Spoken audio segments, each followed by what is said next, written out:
Hey guys, Ralph here, True Power Trumpet Fitness, and welcome to kind of an overcast, kind of dreary kind of Memorial Day. Memorial Day doesn't mean a lot to many people that outside of the United States, which a lot of my viewers are, but once again, it's a big deal. It's a big deal around here. So with that said, you saw the thumbnail. Very, very interesting lesson, enjoyable lesson with a client I had. Yesterday, I had several lessons yesterday. And yeah, we'll do that. Actually, it wasn't yesterday. Today's Monday. It was Saturday, 2 days ago. So anyway, I did run this morning. I've done no kettlebell. I have done no warm-up, nothing. Let's see what happens. Okay.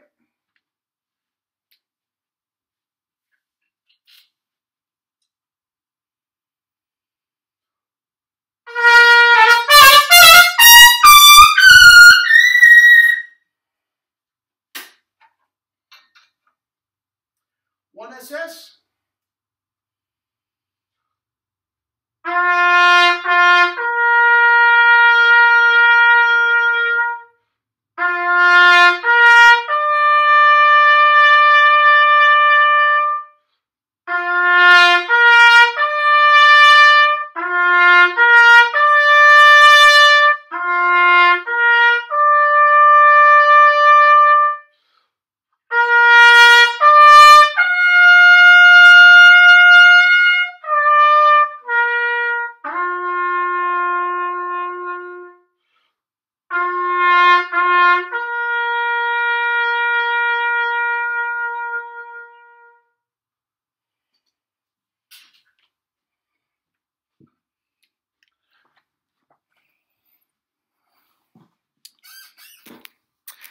Double C's and taps. Who says we don't have any diversity around here? Anyway, yeah, as I said, a very, very interesting and enjoyable lesson with a student I had yesterday. Now, this student, I won't use his name, even though he's on the forum quite a bit. I won't use his name. But he came to my mother's house, believe it or not, when I was up in Maine visiting my mother. It was last August. Saw the YouTube channel, very enamored with what was going on. He came to my mother's house and we took a lesson. Anyway, at that time, things were rough. It was very, very tight, very, very brittle tone, very blasting. Didn't have much control at all above a G on the staff. And we went back to the 3 rules, got him relaxed, pounded it into him and whatnot. And by the end of the lesson, he had done quite well. Well, he loves the videos. He watches them every day. He's a physical therapist, and we'll get to that in a second. So he's not practicing as consistently as some of you pros are and things like that. But anyway, he's religiously following the videos, spit buzzing and all that sort of stuff. At some point, he did get a 1SS mouthpiece. I'm not sure how long he's had it, to tell you the truth. But anyway, I saw him today from last August. You do the math. It's literally about 10 months since I had him. Like night and day. Like night and day. The progress this guy made all by himself. I mean, even occasionally, email me with some questions and stuff like that a lot of you do. But guys, if you have that correct mouthpiece and just follow along, it can be done. And you don't necessarily have to be sitting next to me to do it. Now, he was playing, again, 2 octave C scales, no problem. No strain, nothing. Flirting with G's above high C. The F was solid as a rock. He's playing first in a concert band and first in a jazz band and just killing it. After 2-hour rehearsal, guys are dragging and he's just turbocharged. I mean, he's doing wonderful. I guarantee you, if he comes back this time next year, he'll have the double C. Absolutely. We played, he stayed for an hour, so we played, I'm going to say 15, 20 minutes on the 1SB. Not quite what he wanted. And there was no problem with that at all. No problem with that at all. He sounded fine on the 1SS. He has all the range he needs for those 2 things, and there's no reason for him if he's not uncomfortable with the 1SB. Now again, as I said, he was struggling specifically with tightness. And the 1SB, if you're tight, it's going to bark at you a little bit. So I have no question whatsoever. In a month or two, he can go right to it. But anyway, one thing he is not 100% with yet. Just pick it up, and he's ready to go. He feels like he needs a warm-up. And I asked him what he did for a warm-up. And I guess it's the Bill Adam approach, which, taking the slides out and all that, which I don't agree with one bit. And that's not what he does. But the actual notes he thought was pretty good. And part of the approach was the St. Jacome bugle calls. Guys, that is a great way to start the day. Now, as you know, I love the Arbin, but I do not insist on the Arbin. Now, I take that back. When young kids come to the house, I do start them with the Arbin and Clark, okay? If the Arbin is worse than root canal for you, then do something else. Do the Jerry Coker patterns. I mean, do Dizzy Gillespie solos. Do, brass quintet. It doesn't matter. It doesn't matter. The chops and the physical part is what matters, and you adapt it to the music that you want.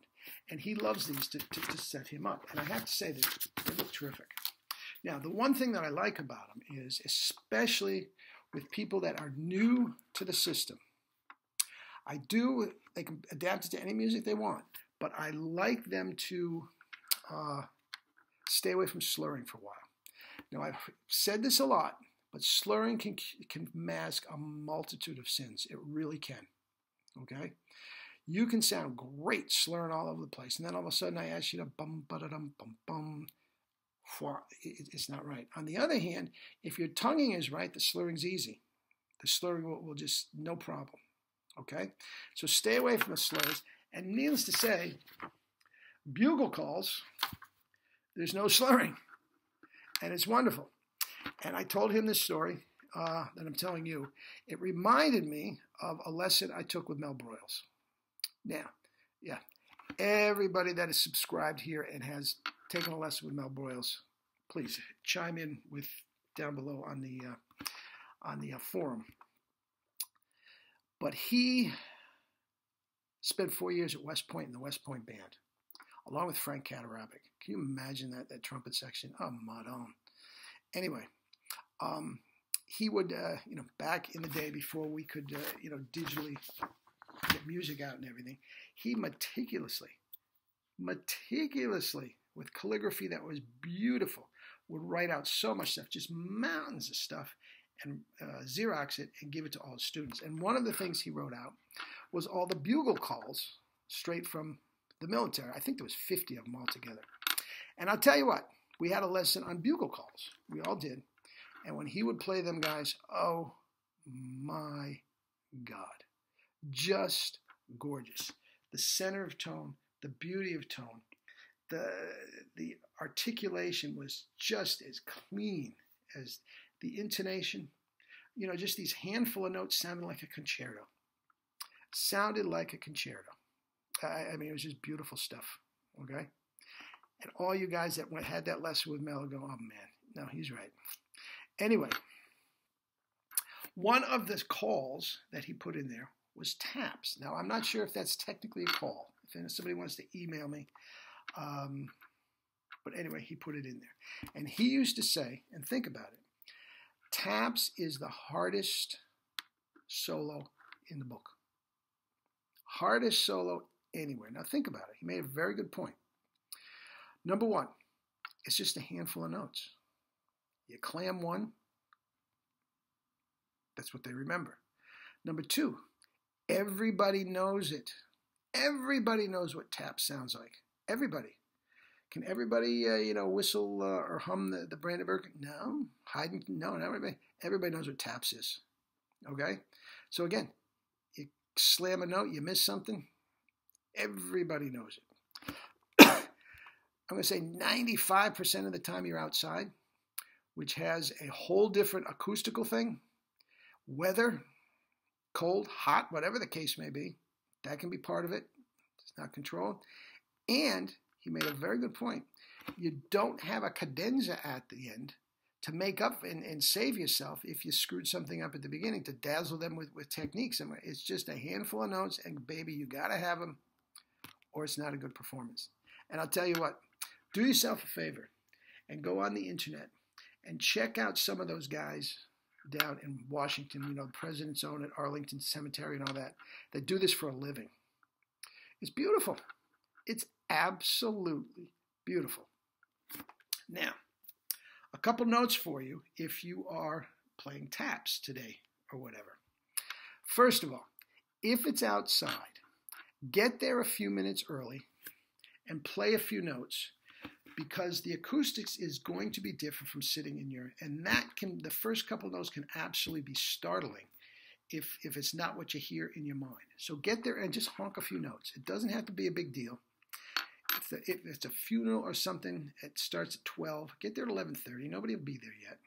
And go away from everybody and just play a few notes, just to get that sound in your ear. Okay. Now, and again, a wide open cemetery is going to have different acoustics as opposed to something with a lot of trees around. So don't think you can go out back of your house and get the same acoustic and play a few notes before you leave and get the same acoustics you're going to get when you get to the job. Okay, so don't mess around with the acoustics. Second of all, if your chops don't feel good, it works beautifully on any valve combination. So if you played a late job last night and your chops feel like you get punched in the mouth, take it down. Take it down, and nobody knows the difference. They know the notes, but they don't know if that wasn't high as they heard it last year. Nobody will know. So go down to B flat. B flat always sits well with me. I've done that dozens of times. Nobody knows. Okay? Now, this may also come into play with you too. Back to playing outside. It's very, very easy, since you don't have the acoustics of the reverb and everything bouncing off walls, to play nice and full and still play musically. Okay? Now, if you're standing right next to a casket or something, or a funeral, okay, and you're really close to it, no problem. Nobody's going to care. You turn, you put your bell away from, so you're not blowing somebody's head off. You turn away from them. They won't be insulted. And you play away from them nice and full. Now, for me, nice and full is easy to control, especially if it's cold out or something, you're shivering a little bit and whatnot. Just play full, and you got it. Okay? And if lighter is easier for you, then play it light. There's no problem with that. Also, you can take liberties with tempo.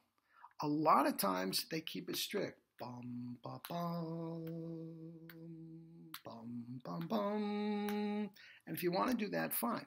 If you want to make it more of a cadenza, bum, ba, bum, bum, bum, bum, bum, bum, bum, bum, bum.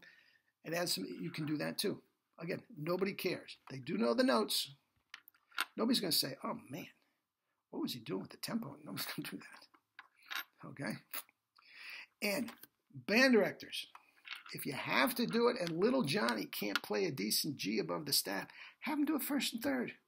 The top notes of D in the staff, please. Nobody knows. Nobody cares. You got it. Okay.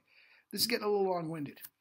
Guys, I got to get off, and we will see you tomorrow. Have a great Memorial Day. The rest of the world, you're in work. Have a great day, too. Drink your fruits and vegetables. Love you all. Have a great day.